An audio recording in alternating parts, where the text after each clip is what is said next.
Welcome to Roanoke County Business Partners. Today we're in South County and we're showcasing two businesses that have both reached a major milestone. Grand Home Furnishings with their 100th business anniversary and Amrines with their 90th anniversary. So come with me now and meet the Amrine family.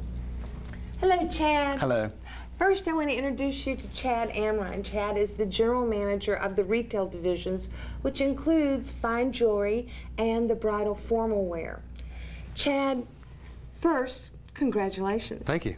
This is a pretty amazing event, and I understand that you celebrated this on November the 5th. We did. Yes. Yes, we did. And so what I'd like to start with is maybe could you tell us about the man, your great-grandfather, Fred C. Amrine, who started all of this and whose legacy that you're carrying forward? Well, my great-grandfather, Fred, grew up in Baltimore. Mm-hmm. He had learned the jewelry trade from his uncle. Mm-hmm. He came down here into the Roanoke Valley because he had learned that the Roanoke Valley was an up-and-coming town due to the railroad. So he started his business downtown Roanoke, and the rest is history. It certainly is, and I think I should also mention that you are the oldest jeweler in the Roanoke Valley. We are, also. 90 years, yes. This is amazing. You have a lot of titles this year, don't you? Yeah, we sure do. Well, let's start and go through the store and maybe go to the jewelry section first, okay? And I'd like to also introduce other members of your family. Hello, Paula. Hey, Melinda, how are you? Thank you for being with us today. Thank you. Thank you. This is Paula Amrine. She is vice president of the company, and you're also manager of the jewelry division here at the Roanoke store. Yes. And you're also a jewelry consultant. And I'm sure there's several other titles that I'm leaving out, Paula. But it's endless. It's true, it's true. But this has been the bread and butter part of your business for 90 years now. And so I was hoping maybe you'd introduce us a little bit to the jewelry, but, and I'll leave that up to Paula. But first I wanted to ask you, Chad, what is a full-service jeweler? Well, what a full-service jeweler is basically means that we do it all. You come in, you have a stone that you want to have set, we can do that. You have something that you want to have designed, we can do that. Battery changed, we can do that as well. And when we do it, we do it all. So yes. Everything that for your jewelry, we can do. Is that unusual to be a full-service jeweler? It is to the extent that we do it. You know, we do have a bench jeweler on staff. So he's here, 40 hours plus a week, and you know, he can do everything. So. Well, then this is the place to be. That's right. It? Sure That's right. Paula, would you start us out by talking about the Roanoke bracelet and the Salem bracelet, because that is so unique that you brought this concept to the Valley? Well, we had a Valley customer to have visited another locality in Virginia, and she came back from her vacation and she said, I just saw a Valley bracelet from the location I was, and why can't we have one? And we said, well, there is no reason why you can't have one. So we went about designing all of our charms. We have about 100 in gold and silver in Roanoke and Salem. We have all of the local schools, and we did create every single one of them along with our master jeweler. Yeah. And this is one of the originals from that was from an original wax. And so we do new releases every year, and this is some of our new releases of our Salem and Roanoke charms. Oh, yeah. And so our customers look very much forward to the new releases, and it is a collection. So once they get one, they want 12, and in gold or silver. Well, this is truly amazing because it's been such a successful product. Kind of tell us other products that you carry also.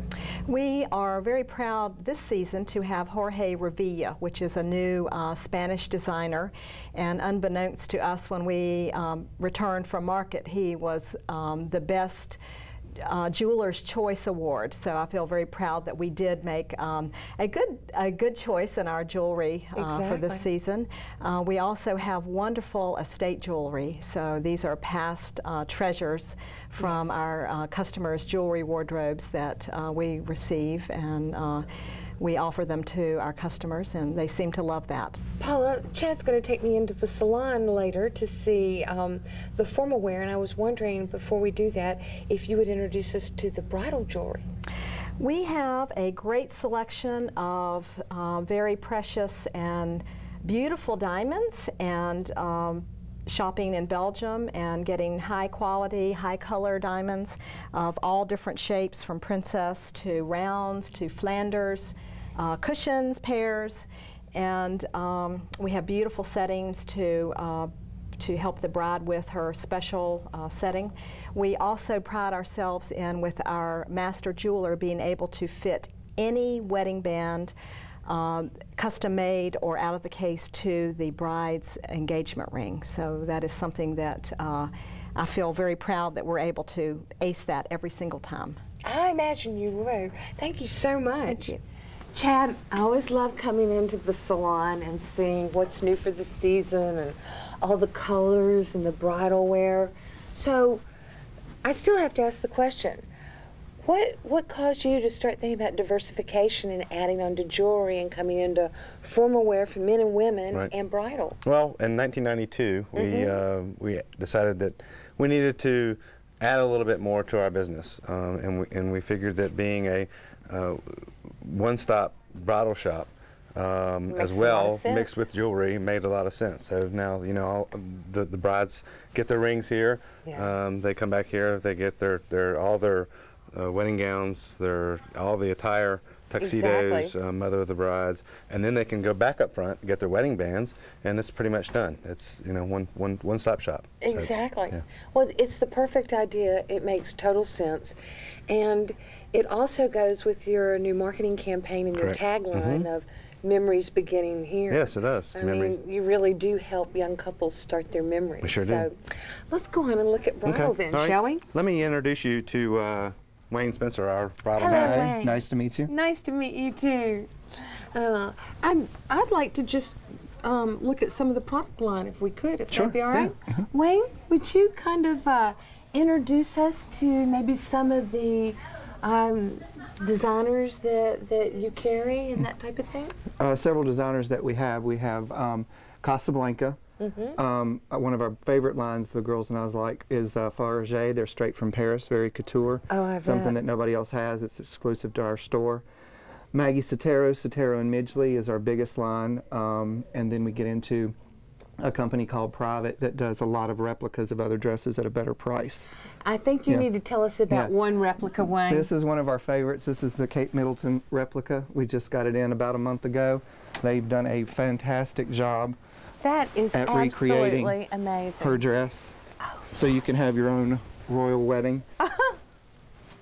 And it's so nice to see something that's got sleeves in it. A lot of girls are still asking, you know, wanting to get away from strapless, because everything for so many years has been strapless. Right, right. But a lot of our companies now have started to add on. You can get a cap sleeve added. You can get a jacket that you can add to a dress that makes it look like it's one piece, so that you don't have to worry about wearing a strapless dress anymore. So there are things you can change. Different trends. Yeah. All back and forth. And so you are the dress, bridal, accessory part of the one-stop shop where the memories begin. Exactly. We outfit everybody from mom to dad, tuxedos, flower girls, bridesmaids, anybody in your party that needs something to wear, from shoes to jewelry. We've got it all. You do it all? Yeah. Well, thank you for spending some time with us. Chad, thank you for the introduction to Wayne. But I need to correct you here. On the one-stop shop, you left one stop out. Yes, I did. Yes, you did. We have the winery as well. That's exactly right. And we're going to get in the car and head up there and go see Russ and find out about the history of the winery then. Thanks for spending time with us today. Thank you. And congratulations again on your 90th anniversary, your Small Business Award, and being the oldest jeweler in the Roanoke Valley. We've enjoyed spending time with you. Thank you. Take care. Welcome back. We're now on Bent Mountain at Amron Wine Cellar, and joining me is Russell Amron. Russell is president of the Amron Company, and he's also the viticulturist. Viticulturist, that's Thank correct. You. That's the person that works out in the field. That's exactly right. Russell, it's so great to be back up here. We were up here with you in 2003, and it's just amazing. This tasting room is beautiful. We can see how the vineyards have grown, the winery has grown. Everything's just doing wonderful. So congratulations. Well, thank you very much.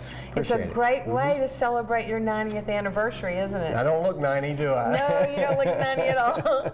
But I think Fred C. Amrine would be very proud of his grandson. Well, thank you very much. Fred C. Amrine was a great guy. He really was. And he obviously instilled that sense of entrepreneurism in the family. Well, that's the German way. Yeah? That is the German way, and certainly I am at least a half German. Yes, exactly. Well, like I said, the tasting room's beautiful, but let's get you to talk a little bit about the whole aspect of the winery and the vineyards. How many vineyards do you have? Where are they? How many acres? Well, we actually have about 45 acres of vineyard in 3 locations. One, Roanoke County, which is where we are now. The other one is in Franklin County. We have about 22, 23 acres there. And also Botetourt County, where we have about 19 acres. We grow 23 different varieties. That was my next question. And we have 49,000 plants. We do probably 50-50, 50% whites, 50% reds. We have some unusual red wines that you wouldn't normally find, like our Roanoke, which I believe is probably one of the best red wines in the whole state of Virginia, if not the United States. It is a wine that is from the southern region of Italy, originated in Greece 2,000 years ago, and the story has it that it was the drink of Jesus' choice. Really? Really. That is a fact. Unbelievable. Well, let's talk about your wines then. You've won so many awards, I don't even know where to begin, starting way back when you first started and got the Governor's Cup when you were a brand new winery. And now you've got more labels. We love the Dancing Couple.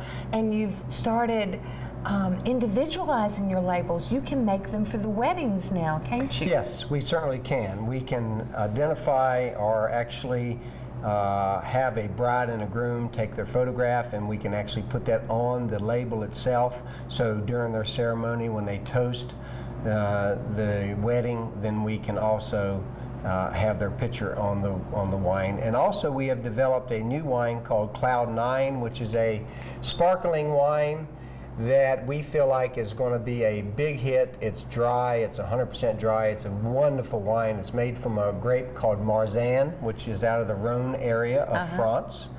And it's really quite delightful, and we have a good possibility that we may actually extend it and continue on in that direction. I look forward to that. Russell, I just don't know how to say thanks enough for how you've invested in Roanoke County with your 3 ventures, you know. Thank you for hanging in there with us and celebrating your 90th here. And thank you for today giving us a little peek at the 3rd component of the whole Amrine's company. And so now we know why memories begin here. So that is correct. Yes, that's your new tagline. And I really like all the marketing. So thanks for being here. It was lovely to see you again. Nice to see you. We look forward to touring a little bit later, okay? Very good, very good. We'll be right back.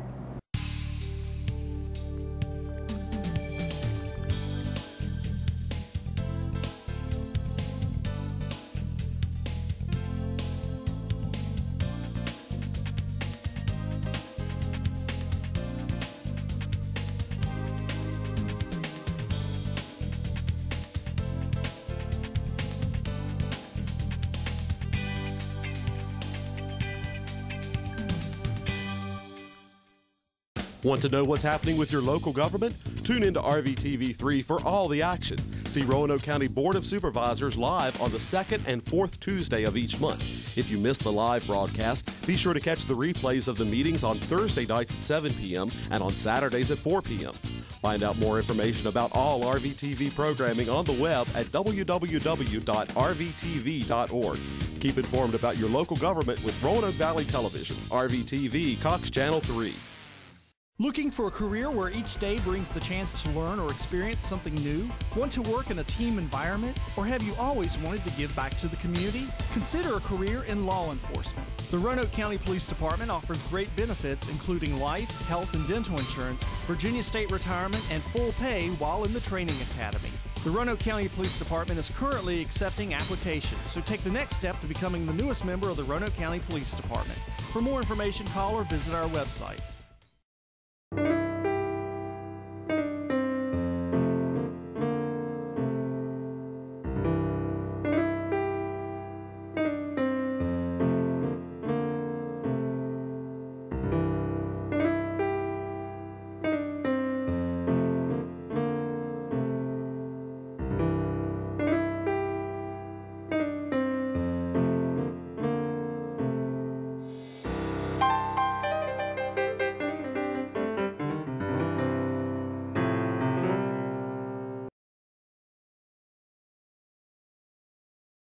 It all goes back to the hard work and vision of George Cartledge Sr. He wanted to dress up. He wanted to wear a tie. He liked the looks of the people across the street, but they weren't hiring because it was during the Depression. The company paid him in the form of partial ownership when they opened another store called Southeast Wholesale Furniture. Then in 1945, they bought a third store called Grand Piano in Roanoke, Virginia. Grand didn't start out as a furniture store at all. It was a piano store in the heart of downtown Roanoke. By 1951, Mr. Cartledge began thinking of ways to expand the business into other communities. So they loaded up a trailer full of pianos and drove it to Radford, Virginia on the weekends. Until one weekend, the crew arrived to open the makeshift store, but ran into a little trouble with the sheriff. In response, Mr. Cartledge opened full-time stores in both Radford and Covington.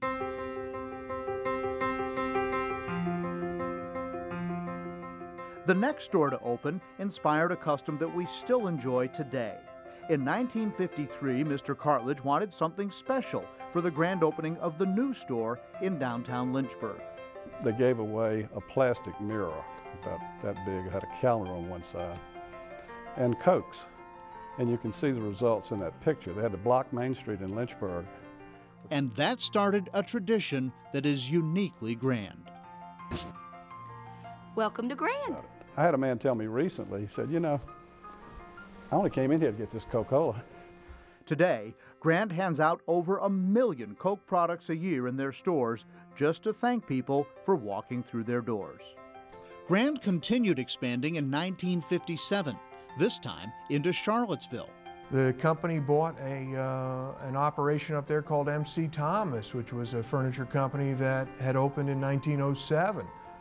And we operated under that name into the mid-'80s. Mr. Cartledge was constantly thinking of new ways to grow his business. In 1961, Grand also picked up a valuable member of their team and family, Robert H. Bennett. Bob was George Cartledge Jr.'s brother-in-law. He took a strong leadership role in developing new store locations. Up until his death in 2002, he was instrumental to Grand's success, and his son, Robert G. Bennett, carries on his father's tradition.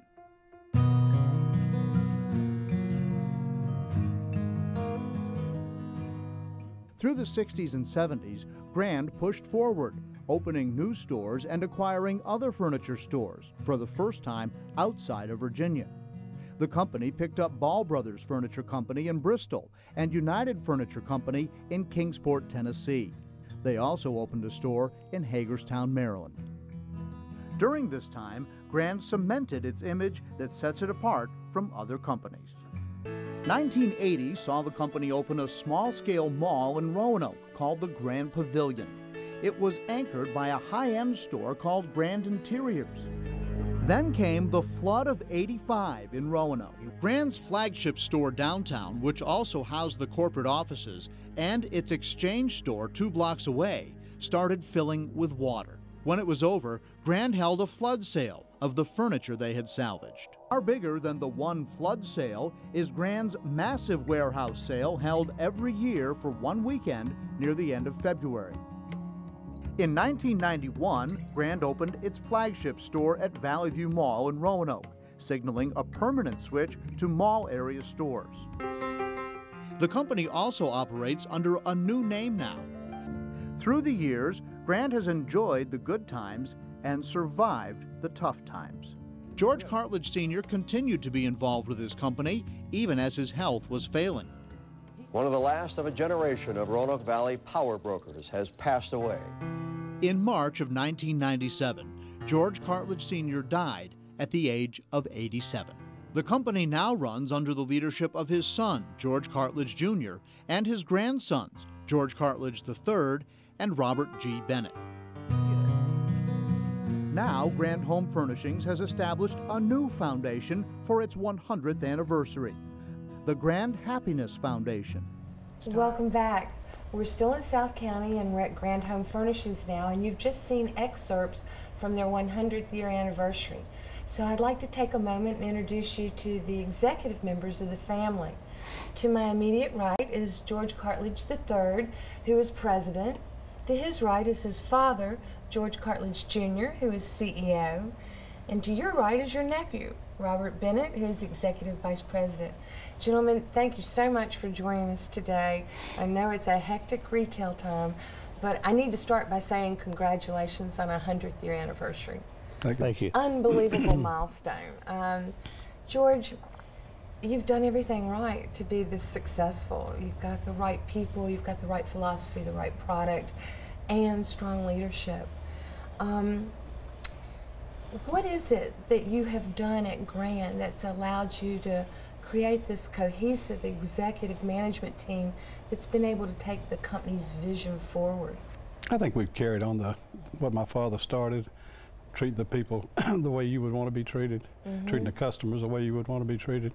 He went in business during the Depression and things were real tough then. Yes. And we try to do more for the customer than anybody else will, and they seem to appreciate that, and that's one reason we're still around. I believe that, and I also know that your father was the architect of this vision. George, when you come to work every day, you just must feel his influence everywhere in the building. He was a hard worker, he was goal-oriented, he was an extraordinary entrepreneur. How do you take this philosophy that he's left for you and translate it into the management of a 21st century retail establishment? Well, I think all our managers and our executives have grown up with the company. The tenure in this company is unbelievable. You know, we have many people been here over 40 years, over 35 years, and you know, they're architects of the vision that my grandfather had and that we've continued on. And I think it's a reasonable, a very reasonable, very obvious mode of doing business is treat the customer the way you want to be treated. That seems pretty easy when you come to work every day if you just live by that rules, by those guidelines. That it always works out in the end. And you know, we have a kind of a unsaid slogan, but we practice it every day, and that's kind of rule number one: the customer's always right. And rule number two is see rule number one. And we practice that, we live it, and I think all our employees, all our associates believe that. And, it's obvious. It truly is obvious. And we're in a lot of smaller communities, and a lot of people know each other. Yeah. You know, we're not in any metropolitan cities where you have a lot of influx and outflux of population. You know, we're selling third, fourth, and fifth generation customers now. We've been handing out a 6.5 ounce Coca-Cola, little bottle of Coca-Cola to every customer that walks in our front door for 57 years. That's hard to believe. Robert, when we were watching the excerpts, and of course we've talked about influence and vision and everything, you said something about working here that just really struck a chord with me. You didn't call it working a job, you called it a lifestyle. What did you mean by that? Well, I think we spend most of our lives at the job. And you know, we appreciate all the employees and their efforts of carrying out my grandfather's vision. I think that they are part of our family, and ultimately we are influencing other families by the furniture that we put in their homes. Exactly. Well, your father was just an amazing leader in the business, but he was also an amazing leader in the community. And so well known about how philanthropic he was. Where do you think this young man who worked his way up a career ladder and built his own business dynasty, where did this sense of community come from, and this dedication to giving back to community? My dad was the oldest of 5 children. He picked cotton when he was a kid. He didn't have a college education, and he always appreciated what he was able to do with his life and his family, and he felt an obligation to share that with other people and pay the communities that put us in business to be a good citizen of those. George, to follow up on the philanthropic nature of your family, what has the second and third generation done to prepare for the 100th year anniversary that's special? And what I'm referring to, of course, is the Grand Happiness Foundation. When we were deciding in what way to celebrate our 100th year, the company has a long history of giving back. That's come from my grandfather and Robert's dad and my dad, and we thought, what better way to celebrate our 100th anniversary? We went to the employees of this company and we said, would you find not needy companies, excuse me, but charitable organizations in your communities that need our help? And so they identified it, they volunteered their hours, they volunteered their service hours, and we've donated over $315,000 worth of furniture items and the like, in hours of painting, repainting, setting up, all the charitable organizations in the 16 communities in which we do business. And that was all orchestrated by the employees of this company. As we learned, I gave away my first Coke at age 9 at our Winchester store opening in 1973. So we were indoctrinated at a young age, and we were never under any pressure to come in with the company. But when you look at everything they've done, not just being successful in business, but being successful in the communities, we all have to live in a community no matter where we live, and it just seemed obvious to come into the company. We were treated fairly, we were allowed to make mistakes and